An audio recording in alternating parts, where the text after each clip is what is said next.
Hello dear students of class third, welcome to Zenith Guru Shiksha. आज की class में हम कर रहे हैं अपना chapter number 13 time goes on का ओवरव्यू। हम ये जानने वाले हैं इस वीडियो में कि हमने जब ये चैप्टर कंप्लीट किया था तब हमने इस चैप्टर में क्या क्या चीज़ें पढ़ी थी, है ना। उन सब का हम करने वाले हैं रिवीजन। इससे पहले हमने अपने 12 चैप्टर्स, इससे पहले के जो जितने भी चैप्टर्स थे वो सारे हमने कंप्लीट कर लिए हैं, सबके ओवरव्यू कर लिए हैं। उसमें से कुछ 2-3 चैप्टर जो ऐसे थे जिसमें ओवरव्यू नहीं था, लेकिन फिर मैंने उसकी बुक एक्सरसाइज के क्वेश्चंस भी करा दिए हैं, ठीक है। तो जिसने भी जिस भी चैप्टर की वीडियो नहीं देखी है, लिंक आपको डिस्क्रिप्शन बॉक्स में मिल जाएगी, आप जाकर उन्हें देख सकते हैं। एंड अगर कुछ भी नहीं समझ में आता है, कुछ भी डाउट आता है, आप कमेंट में पूछ सकते हैं, ठीक है। तो जिस प्लेलिस्ट में, जिस कोर्स में हमने अपना पूरा एनसीईआरटी का सिलेबस कंप्लीट किया था, जिसमें हमने अपने सारे के सारे चैप्टर्स बहुत डिटेल में कंप्लीट किए थे, उसकी प्लेलिस्ट की लिंक भी आपको डिस्क्रिप्शन बॉक्स में है। आप जाकर उसे खोल के कोई से भी चैप्टर की वीडियो देख सकते हैं जो भी आपके एग्जाम में आ रहे हों, ठीक है। तो अब हम स्टार्ट करते हैं अपना chapter number 13 time goes on का ओवरव्यू, है ना। इस चैप्टर में हमने क्या क्या चीजें पढ़ी थी। पहले तो चैप्टर का नाम क्या है, टाइम गोज ऑन, है ना। मेरे साथ रिपीट करना है, लिखना भी है, जो भी मैं समझाती जा रही हूँ उसको आपको मेरे साथ रिवाइज करना है और बोलते रहना भी है, लिखना भी है, ठीक है। सिर्फ सुनना नहीं है, वरना आपको ये रिवाइज नहीं होगा। सिर्फ सुनने से सिर्फ रिवाइज नहीं होता है। रिवाइज का मतलब होता है कि अगर आपको कोई चीज़ लर्न है अच्छे से, ठीक है, तो आपको वो चीज़ एक बार में पढ़ के वापस से याद आ जाए कि हाँ ये था, ये था, ये था, है ना। तो यहाँ पे क्या है, चैप्टर का नाम है chapter 13 time goes on. Subject क्या है, मैथमेटिक्स है, एनसीईआरटी का बुक है ये, है ना। एनसीईआरटी बुक का चैप्टर नंबर 13 है। ऑब्जेक्टिव क्या क्या है, इसमें क्या क्या चीज़ें आपको सिखाई गई हैं। Understanding durations, calendars and sequences of events, है ना।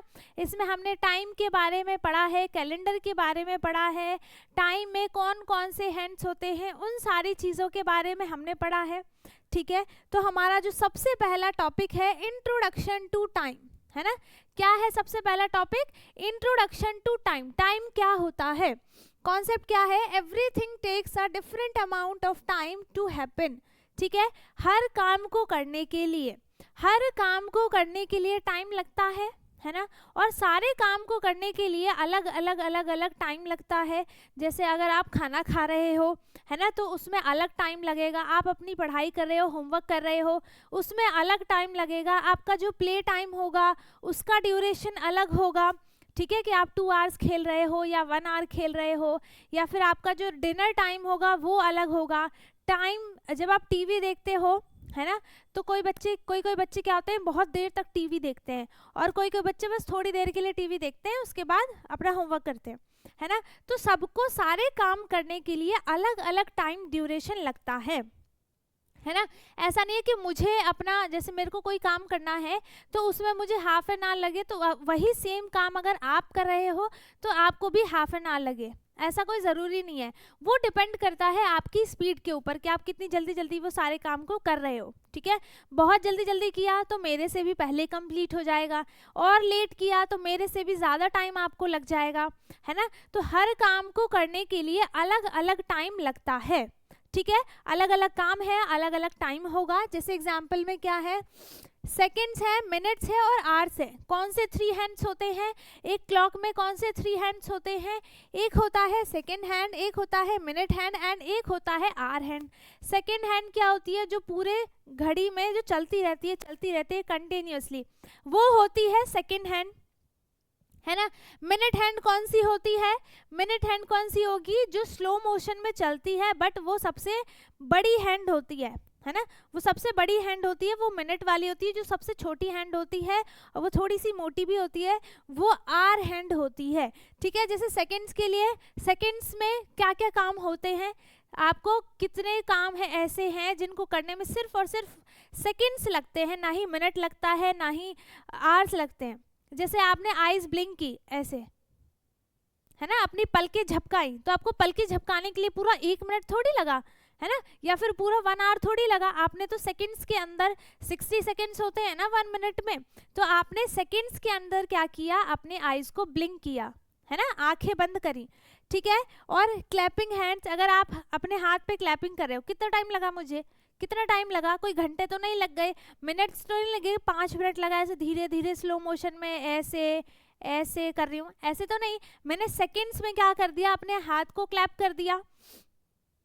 तो ये सारे ऐसे काम होते हैं जो सेकंड्स में हो जाते हैं, उसमें ना ही मिनट लगता है और ना ही आवर लगता है, ठीक है। मिनट्स वाले कौन से काम होते हैं, जैसे बॉइलिंग मिल्क हो गया, है ना, टेकिंग अ बाथ हो गया, ठीक है। तो किसी को नहाने में 15 मिनट लगते हैं, किसी को 10 लगते हैं, किसी को आधे घंटे लगते हैं, ठीक है। तो ये क्या होता है, 30 मिनट्स, 15 मिनट्स, 20 मिनट्स, 10 मिनट्स, वो सारे काम जो है वो मिनट्स के अंदर है। जैसे आपका मिल्क बॉईल हो रहा है, ठीक है, दूध उबलना जिसको बोलते हैं, तो वो क्या 1 घंटे के अंदर आपका दूध जो है वो बॉईल होगा, ऐसा तो नहीं है, है ना, वो मिनट में होता है, चाहे वो 40 मिनट में हो, चाहे 30 मिनट में हो, चाहे 15 मिनट्स में हो जाए, ठीक है। तो वो मिनट में होता है, उसमें आर नहीं लगता है।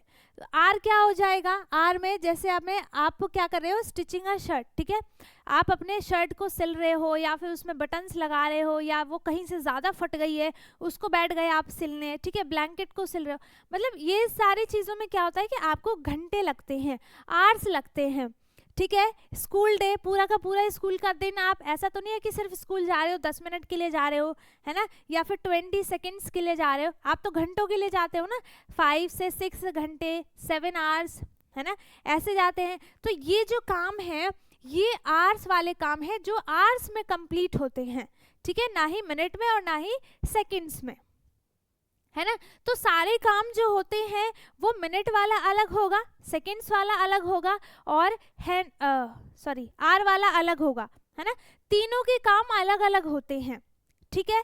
अब यहाँ पर क्या है, डेज हो गया, जैसे डेज हो गया, मंथ्स हो गया, है ना। तो growth of plant, seasons changing, जैसे किसी किसी जो काम है उसको करने में डेज लग जाते हैं, मंथ्स लग जाते हैं, है ना। तो वो कौन से काम होते हैं, जैसे अगर आपने एक प्लांट को प्लांटिंग की, ठीक है, वो क्या रहा है, उसको ग्रो होने में कितना टाइम लग रहा है ना, आपने सीड लगा दिया, सॉइल के अंदर सीड लगा दिया, उसके बाद उसको ग्रो होने में पूरा 1 मंथ लग रहा है, 2 मंथ्स लग रहे हैं, उसको बड़ा होने में सीधा 6 मंथ्स लग रहे हैं, 7 मंथ्स लग रहे हैं, 1 ईयर लग रहा है ना। तो ये क्या होते हैं, ये ऐसे काम है जिसमें डेज और मंथ्स लगते हैं, है ना, जिसमें डेज और मंथ्स लगते हैं, ठीक है। सीजन चेंज हो गया, सीजन कब कैसे चेंज होता है, जैसे विंटर सीजन चल रहा है तो ये आफ्टर 2 या 3 मंथ्स के बाद क्या होगा, कंप्लीट हो जाएगा, फिर नेक्स्ट सीजन आ जाएगा, है ना।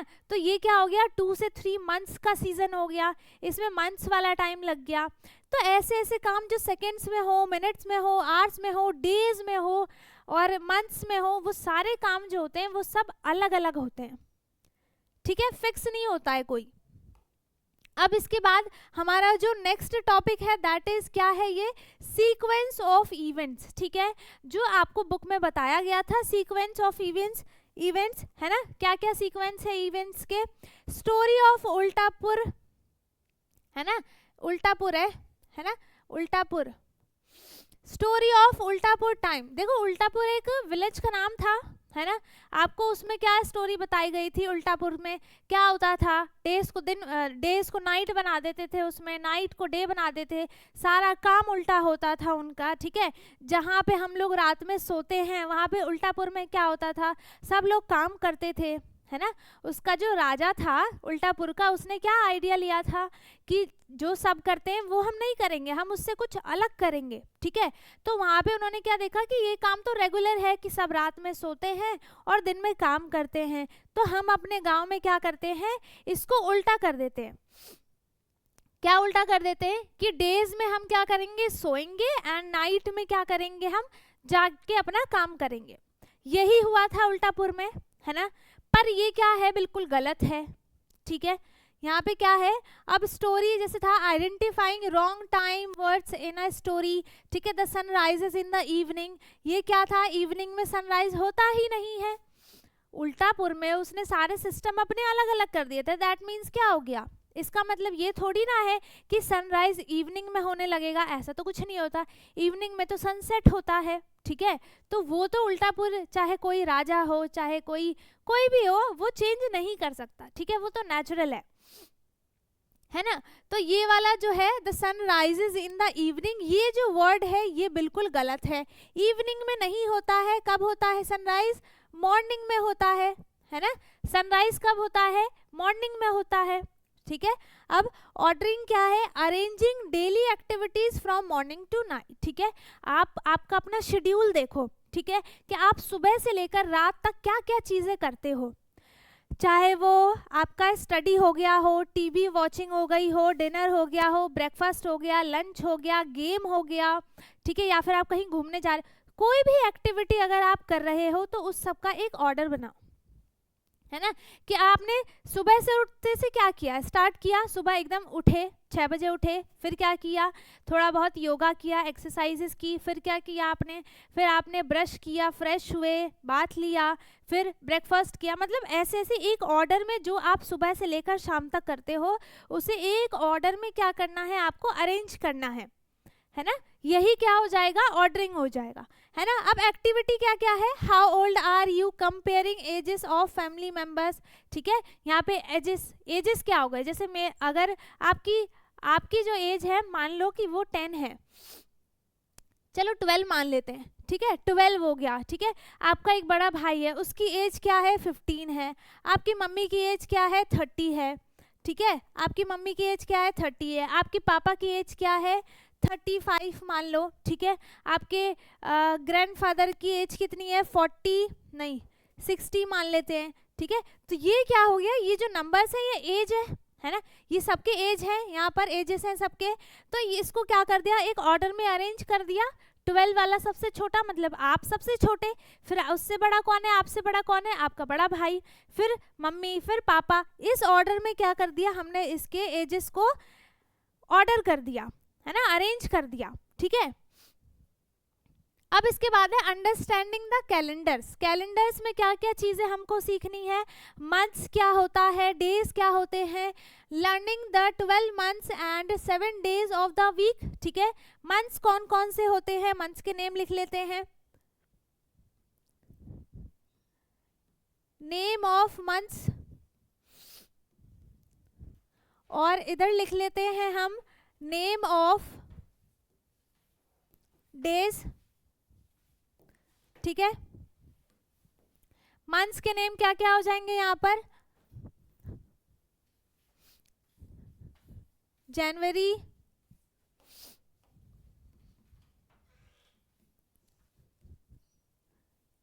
फरवरी, मार्च, अप्रैल, मई, जून, जुलाई, अगस्त,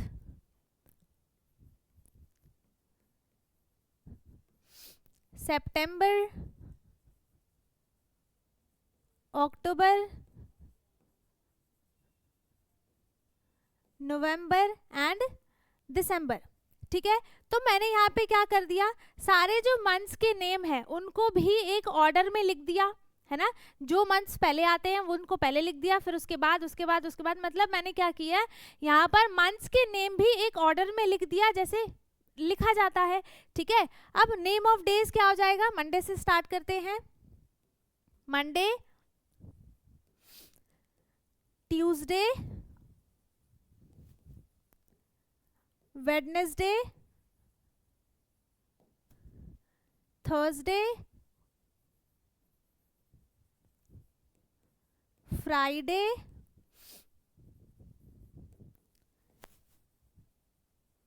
सैटरडे एंड लास्ट क्या है, संडे, ठीक है। तो मैंने यहाँ पे क्या कर दिए, डेज के नेम भी उसी सेम सीक्वेंस में लिख दिया जैसे लिखा जाता है, ठीक है।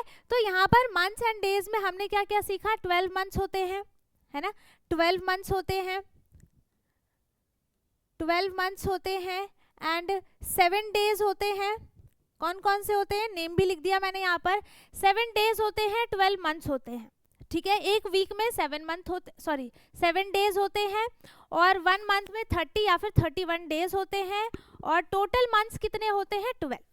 ठीक है, डेट्स क्या है, how to find a specific festival और बर्थडे ऑन दी कैलेंडर। ठीक है, कैलेंडर में आप कैसे देखोगे, जैसे अगर आपका बर्थडे आता है ना, तो वो कहाँ आता है, कब आता है, कैसे आता है, कौन से मंथ में आएगा, कौन से वीक में आएगा, उसमें डे क्या है, वो सारी चीजें देखने के लिए पता चलेंगी, है ना। किस में देखते हो आप, कैलेंडर में ही देखोगे कौन सी डेट है, डे कौन सा है, कौन सा ईयर है, वो लीप ईयर है या फिर नहीं है, ये सारी चीजें देखते हैं, है ना।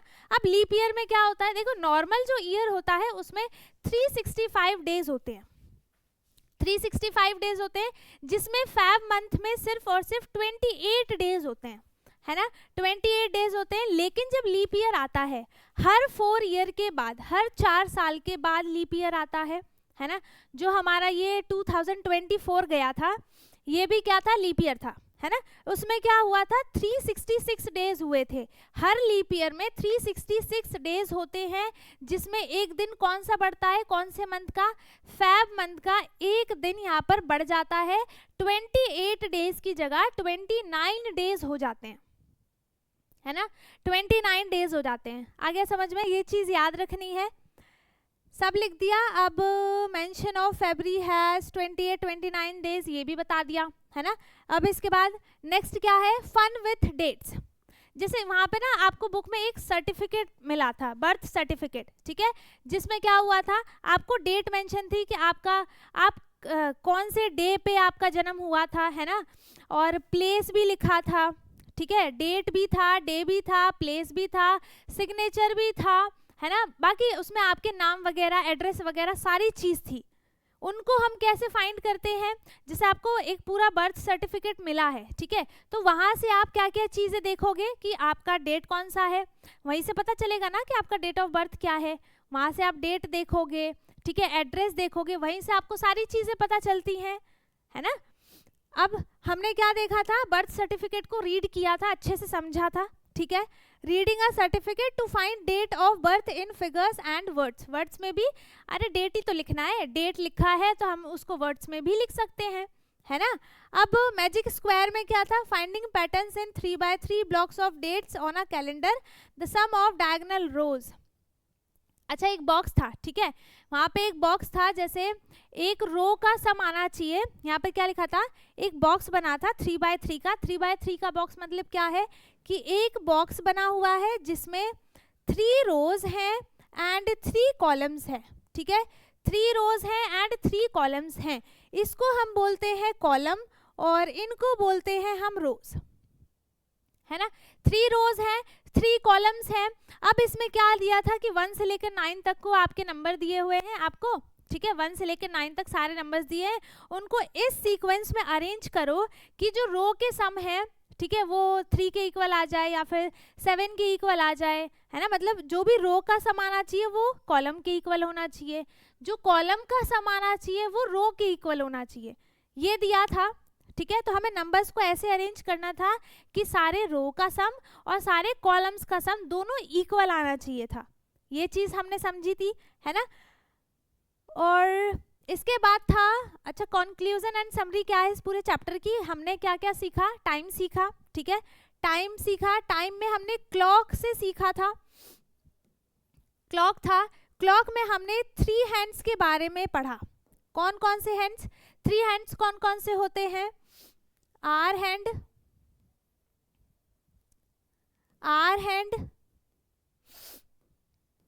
Minute hand and second hand, ठीक है। सेकेंड हैंड कौन सी होती है, एक बार और बता देती हूँ, सेकेंड हैंड जो कंटिन्यूअसली चलती रहती है, ठीक है, वही वाली सेकेंड हैंड होती है। और एक और चीज यहाँ पर क्या बताया था, 1 hour is equals to 60 minutes होते हैं, है ना, 1 hour is equals to 60 minutes होते हैं and 1 minute is equals to 60 seconds होते हैं। ये ई नहीं है, इसको ई नहीं समझना, सेकेंड्स, ठीक है, 1 hour is equals to 60 minutes and 1 minute is equals to 60 seconds होते हैं, और 1 सेकेंड इज इक्वल्स टू कुछ नहीं होता, ठीक है, 1 सेकेंड नहीं होता, सिर्फ यही दोनों चीजें होती हैं। ये हमने टाइम में पढ़ा। कैलेंडर में हमने मंथ्स और डेट के बारे में पढ़ा, ठीक है, मंथ्स हो गया, वीक हो गया, डेज हो गए, है ना। कैलेंडर में हमने क्या क्या चीजें पढ़ी है, मंथ्स पढ़ा, months, days, weeks, 52 days weeks होते हैं, है ना, वीक्स के बारे में भी पढ़ा, लीप ईयर के बारे में पढ़ा, बस ये 4 चीजें पढ़ी, यही 4 चीजें होती हैं, ये 4 चीजें पढ़ ली हमने, ठीक है। अब आपको प्रैक्टिस क्या करना है कि क्लॉक आपको बना हुआ होगा, है ना, क्लॉक आपको बना हुआ होगा, आपको टाइम को देख के पहचानना है कि कौन सा मिनट हैंड कैसे काउंट करते हैं, आवर हैंड कैसे काउंट करते हैं, सेकंड हैंड कैसे काउंट करते हैं वो, और क्लॉक बनाना भी है, ठीक है, क्लॉक आपको बनाना भी है, क्लॉक भी बनाना आपको आना चाहिए। तो बस हमने इस चैप्टर में इतनी ही सारी चीज़ें पढ़ी थी, ठीक है। हमने टाइम पूरा का पूरा जो चैप्टर था वो टाइम और कैलेंडर के ऊपर डिपेंड था, है ना। ये सारी चीज़ें हमने अच्छे से पढ़ ली हैं। पढ़ तो हमने अपनी क्लास में भी ली थी जब हमने ये वाला चैप्टर किया था डिटेल में, ठीक है। आज हमने क्या किया, उसका रिवाइज किया है। तो सारी चीज़ें, सारी वीडियोस की लिंक आपको डिस्क्रिप्शन बॉक्स में दी है, ऑलरेडी बता दिया है। तो जिसे भी अच्छे से एकदम डिटेल में देखना हो आप जाकर प्लेलिस्ट में देख सकते हैं, ठीक है। एंड आई होप कि आपको इस क्लास में सारी चीज़ें अच्छे से रिवाइज हो गई हो। अगर किसी को नहीं हुई, जो चीज़ इसमें नहीं पता थी आपको, वो आपको लिखना है, ठीक है, कि आपने कुछ इसमें नया देखा तो आपको उसको लिखना भी है और लिख के लर्न करना है ना। तो आई होप कि आपको सारी चीज़ें अच्छे से समझ में आ गई होंगी। अगर किसी को कुछ भी डाउट है आप कमेंट में पूछ सकते हैं, बाकी सब समझ में आ गया है तो बहुत अच्छी बात है। वीडियो को लाइक कर दें, शेयर कर दें, एंड जो चैनल पे नया है वो चैनल को सब्सक्राइब कर ले ताकि हमारी सारी वीडियोस आपको मिलती रहे। एंड अब हम मिलेंगे अपने नेक्स्ट वीडियो में, तब तक के लिए bye bye, take care, thank you so much.